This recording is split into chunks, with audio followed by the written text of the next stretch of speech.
We zijn hier bij de Live & Garden in Oostburg om te kijken wat de voorjaarstrend van dit jaar is.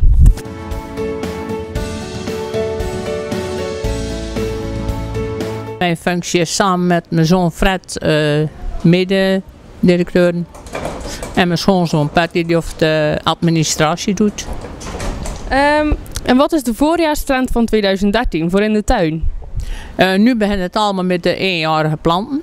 Dus alle behoniaatjes, vlijtige liesjes, salvia's, afrikaantjes, surfinia's, allerlei moderne plantjes.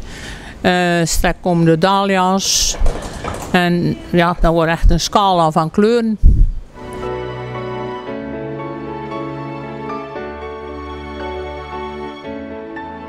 En is het ieder jaar een andere voorjaarstrend? Er is wel een andere plant die of trendy is, maar meestal komt toch dezelfde soorten toch een beetje terug. Dus je hoeft niet van tevoren extra inkopen te doen voor bepaalde planten omdat die veel verkocht gaan worden? Ja, toch wel. Ja? Toch wel, ja. Bijvoorbeeld surfinia, dat is een beetje klokjesachtige bloem.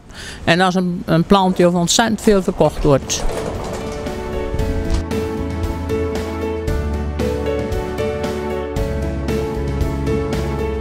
Houdt u zich bezig met de voorjaarstrend? Ja. En wat zit er dit jaar allemaal in de voorjaarstrend?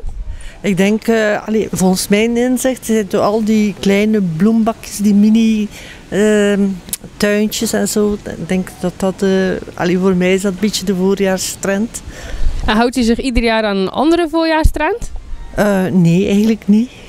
U doet gewoon een beetje kopen wat u leuk vindt? Ja, eigenlijk wel.